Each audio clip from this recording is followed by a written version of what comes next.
Assalamualaikum warahmatullahi wabarakatuh. Alhamdulillah, hari ini kita bertemu kembali dengan mata kuliah kita Agroentrepreneurship. Ya, untuk langkah awal jumpa sua kita hari ini, kita akan jelaskan dulu pengertian dari Agroentrepreneurship ini. Pada dasarnya, istilah Agroentrepreneurship berasal dari kata gabungan, ya, antara kata agro, kemudian kata tekno, dan kata entrepreneurship. Ya, apabila ketiga kata ini dihubungkan, ya, secara bahasa, maka dapat diartikan masing-masing adalah agro itu pertanian, tekno itu adalah teknologi, dan entrepreneurship adalah kewirausahaan. Jadi, yang dimaksud di sini adalah kewirausahaan berbasis teknologi di bidang pertanian, atau dapat juga kita sebut sebagai wirausaha keteknikan pertanian. Saudara-saudari sekalian, di dalam berbagai literatur sering kita jumpai bahwa pengertian wirausaha ini sering sekali disamaartikan dengan wira swasta, dan wira swasta sering pula dihubung-hubungkan dengan istilah saudagar. Ya, kalau kita lihat dari bahasa Sanskerta, istilah wira swasta ini merupakan gabungan dari 3 suku kata, yaitu wira, swa, dan sta.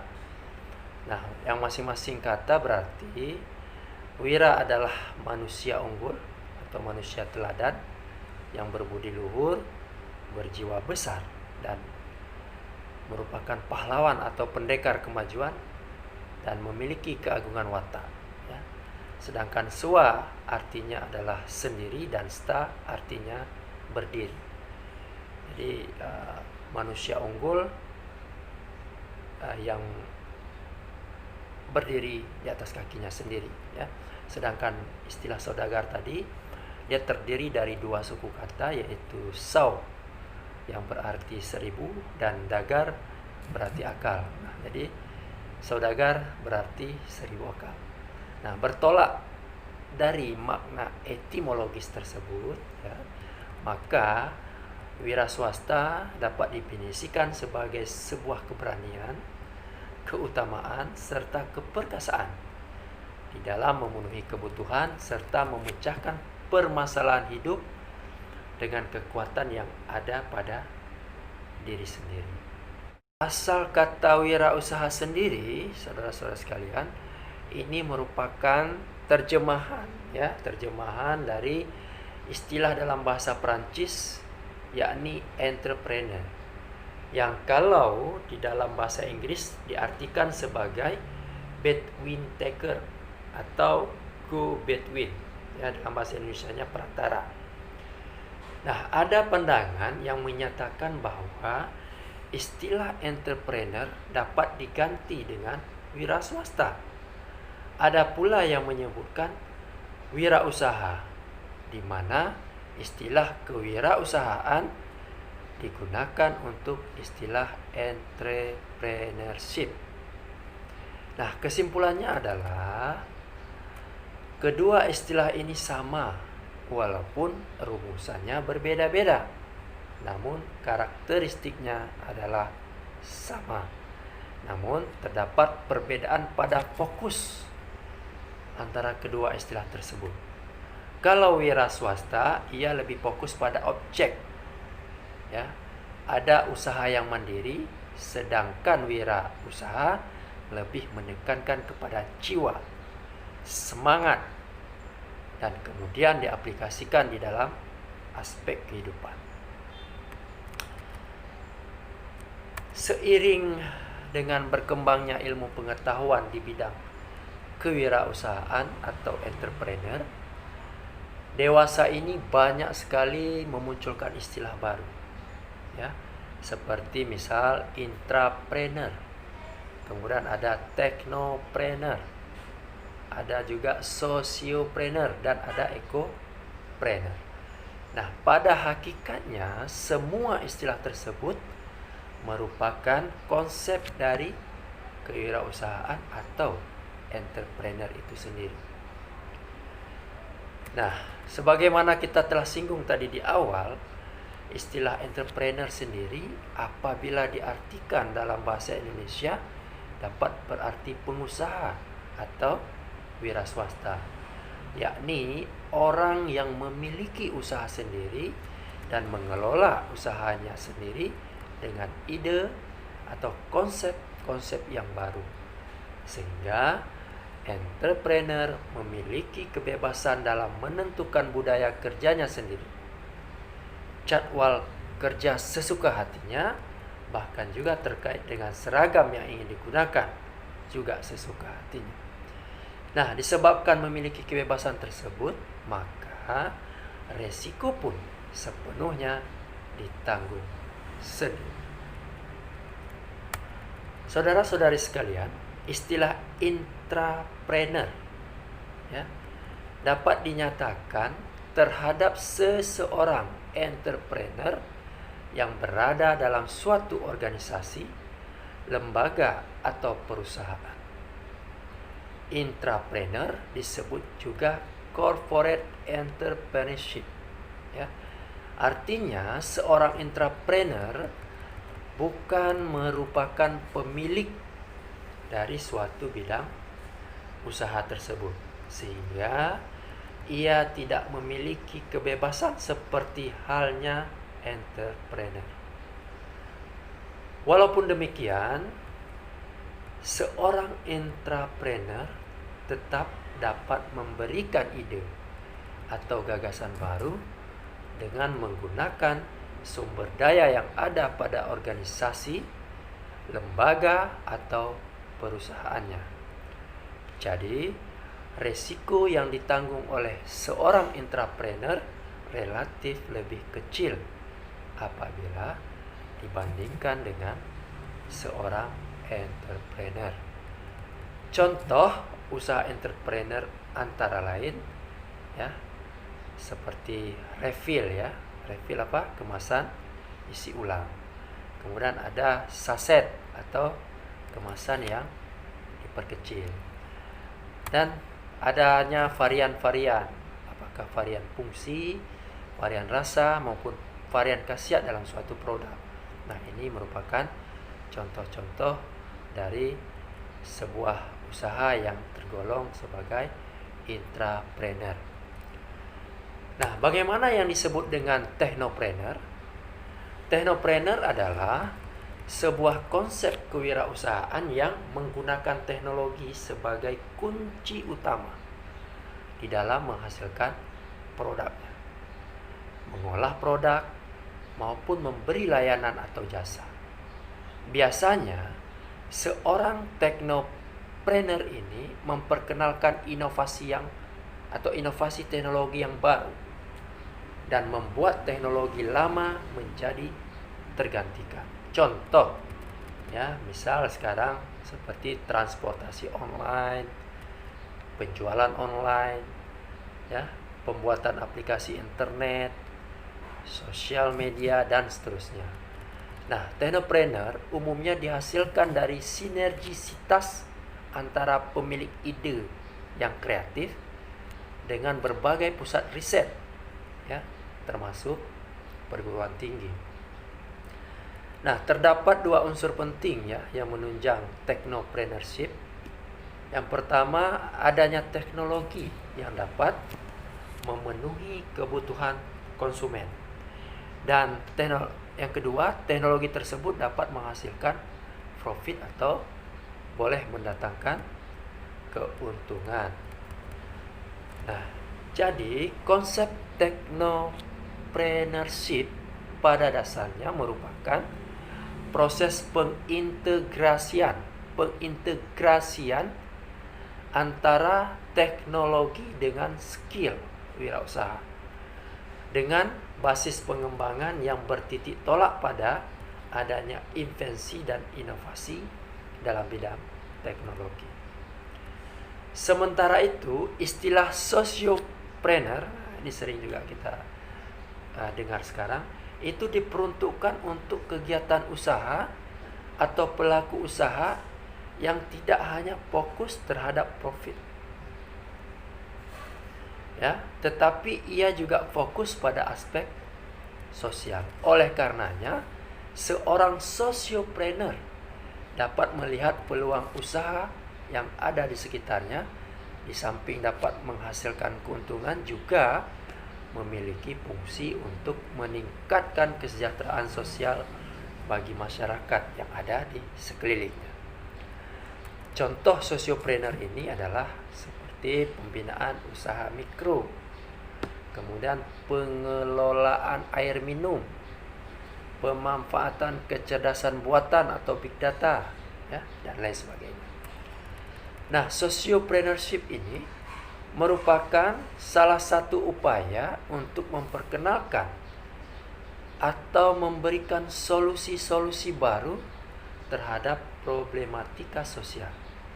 Ya, para sosiopreneur dengan komitmen kerja dan moralnya menjadi oasis di tengah gurun pasir yang tandus. Ya, seperti menjadi solusi di tengah himpitan-himpitan pembangunan. Nah, para sosiopreneur membawa perubahan di tengah kehidupan masyarakat ke arah yang lebih baik. Sedangkan ecopreneurship, ya, hampir sama dengan sosiopreneur, yakni tidak hanya berfokus kepada profit semata. Ya. Pada ecopreneurship, fokus yang lainnya adalah aspek lingkungan. Ya. Ecopreneurship ini sangat mementingkan lingkungan, baik dari segi produk maupun jasa yang dijual. Tidak hanya itu, ya, dalam ecopreneurship juga semua proses kewirausahaan sangat ramah lingkungan. Ya. Sangat ramah lingkungan dan efisien dalam penggunaan energi maupun sumber daya yang dimiliki, serta juga memperhatikan pengolahan limbah yang baik terhadap lingkungan. Contoh dari ecopreneur adalah usaha pengolahan atau daur ulang sampah, kemudian pengelolaan limbah ramah lingkungan, kemudian usaha mesin pencacah sampah atau limbah pertanian, mesin pencacah plastik dan pengepres sampah, pertanian organik, dan masih banyak lagi yang lain. Nah, saudara-saudari sekalian, secara spesifik dipertanyakan, mengapa agropreneur? Ya. Nah, negara kita sejak lama dikenal dan dibangga-banggakan sebagai sebuah negara agraris terbesar di dunia, di mana mayoritas penduduknya menggantungkan hidup pada sektor pertanian. Dan berbicara pertanian berarti sedang berbicara keberlanjutan dan keberlangsungan kehidupan dan penghidupan di muka bumi. Bagaimana tidak, semua kebutuhan dasar atau kebutuhan pokok manusia, terutama pangan, ditentukan oleh sektor ini. Namun, seperti yang terlihat secara kasat, sejak bangsa ini merdeka, sektor pertanian di Indonesia masih terkesan begitu-begitu saja. Masyarakat tani kita umumnya hanya berkutat pada aktivitas hulunisasinya saja. Itu pun lambat, ya, dan lemah karena belum mampu mengoptimalkan penggunaan ilmu, pengetahuan, teknologi, dan inovasi dalam menggerakkan sektor esensial ini. Sementara hampir semua proses hilirisasi diserahkan kepada pihak lain yang hasilnya masuk kembali ke dalam pasar domestik untuk dikonsumsi oleh masyarakat di dalam negeri, tidak terkecuali oleh petani itu sendiri. Kalau kita kutip sebuah pernyataan dari Perserikatan Bangsa-Bangsa PBB yang menyebutkan bahwa suatu negara akan mampu membangun apabila memiliki jumlah wirausahawan sebanyak 2% dari total jumlah penduduknya. Jadi, jika negara kita memiliki jumlah penduduk 271 juta, ya, ini mengikut BPS tahun ini, maka jumlah wirausahawan yang harus kita ciptakan lebih dari 5,42 juta. Pemerintah tidak mampu menggarap semua aspek pembangunan karena sangat banyak membutuhkan anggaran belanja, personalia, dan pengawasan. Karenanya, wirausaha atau entrepreneur merupakan potensi pembangunan yang baik dari segi kuantitas maupun dalam kualitas wirausaha itu sendiri. Secara nasional, kita menghadapi kenyataan bahwa jumlah wirausahawan Indonesia masih sedikit dengan mutu yang belum dapat dikatakan hebat. Sehingga persoalan pembangunan wirausaha Indonesia merupakan persoalan mendesak demi suksesnya pembangunan. Mengintip keberhasilan pembangunan yang telah dicapai negara Jepang, ternyata kunci keberhasilannya adalah keseluruhan jumlah penduduk mereka memiliki 2% lebih jumlah wirausahawan level menengah ke atas dan terdapat 20% usaha kecil.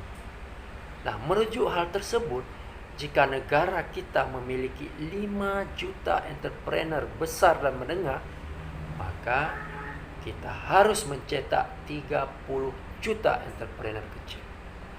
Inilah peluang besar yang sangat menantang kita, para generasi muda, untuk berkreasi, mengadu keterampilan, membina entrepreneur dalam rangka turut berpartisipasi membangun negara. Berdasarkan fakta tersebut, maka perlu dorongan yang kuat untuk mampu menumbuhkan, menggerakkan, dan mengembangkan kewirausahaan berbasis teknologi di bidang pertanian, khususnya bidang keteknikan pertanian ini. Hampir di setiap negara maju, ya, memiliki standar jumlah entrepreneur itu di atas 14% dari jumlah penduduknya. Sementara kita angka ini masih pada angka 3,1%. Bahkan negara tetangga seperti Malaysia, Singapura, dan Thailand itu sudah mencapai angka 4% ke atas. Nah, ini artinya kemampuan daya saing negara kita lebih rendah dibandingkan negara-negara tersebut. Untuk itu, dalam rangka mengejar ketertinggalan tersebut, diperlukan upaya percepatan yang dapat menumbuhkan angka entrepreneur seperti halnya di negara-negara maju. Motivasi rakyat kita untuk menjadi entrepreneur memang masih tergolong sangat rendah. Terdapat banyak faktor psikologis yang membentuk perilaku negatif masyarakat sehingga mereka kurang berminat terhadap profesi entrepreneur ini. Antara lain, adanya sifat agresif, ekspansif, kompetitif, egois, ya, tidak jujur, kikir, sumber penghasilan yang tidak stabil, kurang terhormat, pekerjaan rendah, dan seterusnya. Ya, pandangan-pandangan semacam ini nyaris dianut oleh sebahagian besar dari masyarakat kita, sehingga dunia entrepreneur menjadi kurang digandrungi. Orang tua kebanyakan tidak menginginkan anak-anaknya untuk menerjuni atau menggeluti bidang entrepreneur dan berusaha mengalihkan perhatian anak untuk menjadi pegawai negeri. Apabila anaknya sudah bertitel lulus ya, perguruan tinggi atau sarjana, buat apa sekolah tinggi-tinggi kalau ujung-ujungnya hanya menjadi pedagang? Nah, pandangan dan narasi apatis ini sudah berakar di dalam lubuk hati mayoritas masyarakat kita mulai sejak zaman Belanda ya, sehingga masyarakat lebih tertarik untuk mencari pekerjaan setelah mengenyam pendidikan ketimbang berwirausaha yang justru menciptakan lapangan kerja. Hal ini juga menyebabkan rendahnya sumber daya manusia di sektor wirausaha.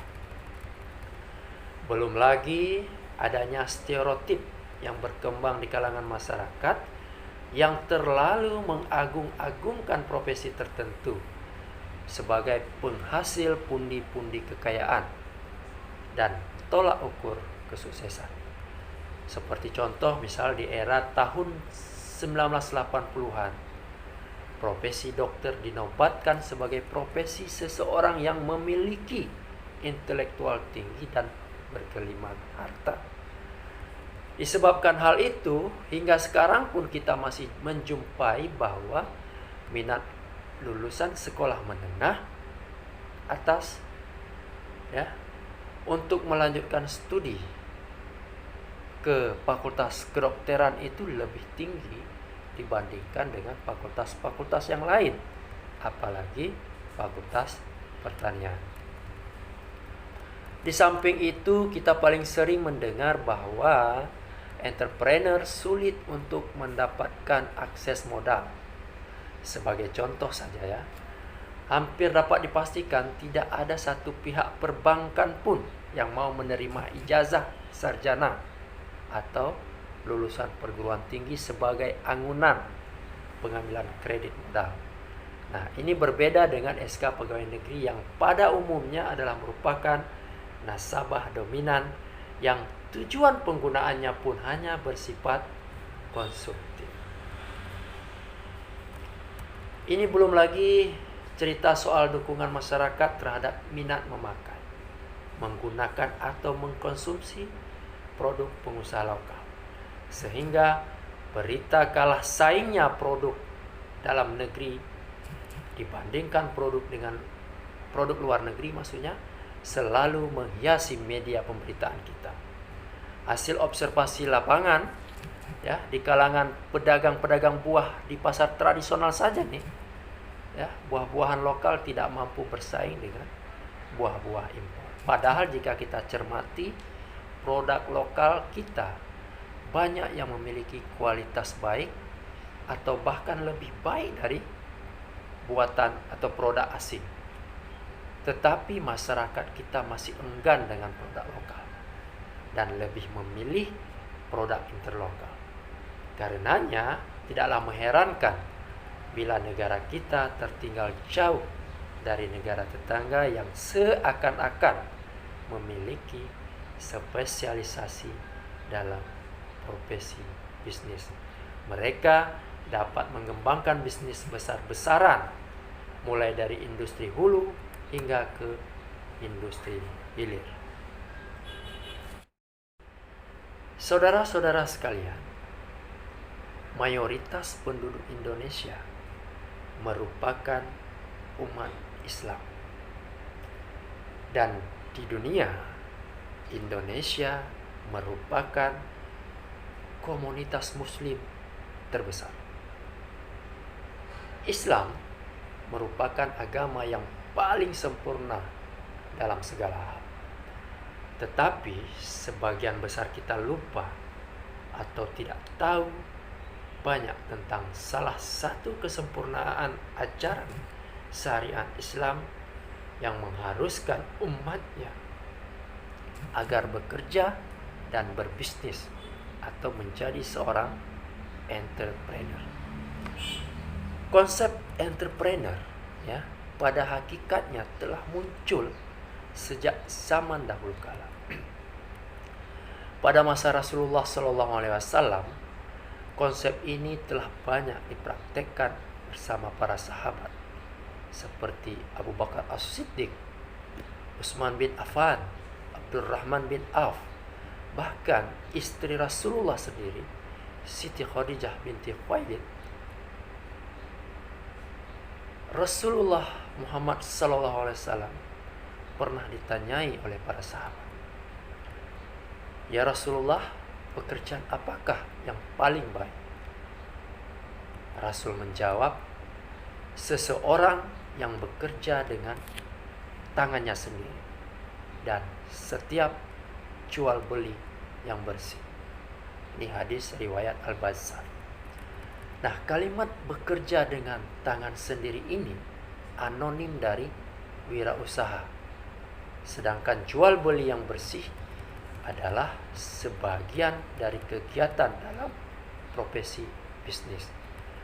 Ungkapan ini dapat juga mengisyaratkan tentang kegiatan bisnis di sektor pertanian, sebagaimana dalam hadis Majah di Aceh menyebutkan bahwa pang ule but ibadah, pang ule harekat menggo, yang artinya pekerjaan utama adalah ibadah, penghasilan utama adalah bertani.